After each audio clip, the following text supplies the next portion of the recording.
Hello, good morning. ഇത് Sunday ആയിട്ട് എല്ലാവരും വിശേഷങ്ങൾ എന്തൊക്കെയാണ്? അപ്പം ഞാൻ ഇന്ന് കുറച്ച് ലൈറ്റായിട്ടാട്ടോ എണീച്ചിട്ടുള്ളത്. അപ്പോൾ എളുപ്പപ്പണിയായിട്ട് ചെയ്യാമെന്ന് വിചാരിച്ചിട്ടാട്ടോ. ഇതിലേക്ക് കറിയുടെ ആവശ്യമൊന്നുമില്ല, പാൽപ്പുട്ടാണ് കേട്ടോ ഉണ്ടാക്കുന്നത്. അപ്പോൾ സാധാ പുട്ടുപൊടി എടുക്കുക. എന്നിട്ട് നമ്മൾ പുട്ട് കുഴിക്കുന്നത് പോലെ തന്നെ വെള്ളത്തിൻ്റെ പകരം പാലൊഴിച്ചിട്ട് പുട്ട് നനച്ചെടുക്കുക. എന്നിട്ട് ഞാൻ ഇതിലേക്കൊരു ക്യാരറ്റ് ചെയ്യതും കൂടി ചേർത്ത് കൊടുക്കുന്നുണ്ട് കേട്ടോ. അപ്പം നമ്മൾ എത്ര ആൾക്ക് ഞങ്ങളിപ്പോൾ 2 കുട്ടി പുട്ടിനുള്ള പൊടി ഞാൻ എടുത്തിട്ടുള്ളൂ. അപ്പം അതിനനുസരിച്ച് ഒരു ക്യാരറ്റ് ചീക്കിയത് എടുത്തിട്ടുണ്ട്. എന്നിട്ടത് ഇത് നല്ലോണം ഒന്ന് മിക്സാക്കി വെക്കുക. എന്നിട്ട് നമ്മൾ സാധാ പുട്ട് ചുടുന്നത് പോലെ ചുട്ടെടുക്കുക.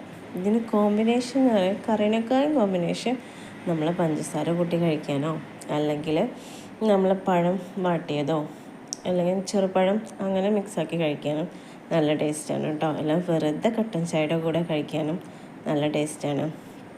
അങ്ങനെ കഴിക്കാൻ ഇഷ്ടമുള്ളവർ അങ്ങനെ കഴിക്കാം, അല്ലെങ്കിൽ കോമ്പിനേഷൻ ഉണ്ടെങ്കിൽ ഇങ്ങനെ കഴിക്കാം കേട്ടോ.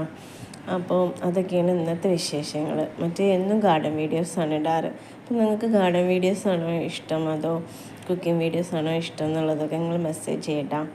ആരും ഇതുവരെ മെസ്സേജൊന്നും ചെയ്തിട്ടില്ല. അപ്പോൾ അതുകൊണ്ട് നമുക്കറിയില്ല നിങ്ങൾക്ക് എങ്ങനെയാണ് ഇഷ്ടം എന്നുള്ളതൊന്നും.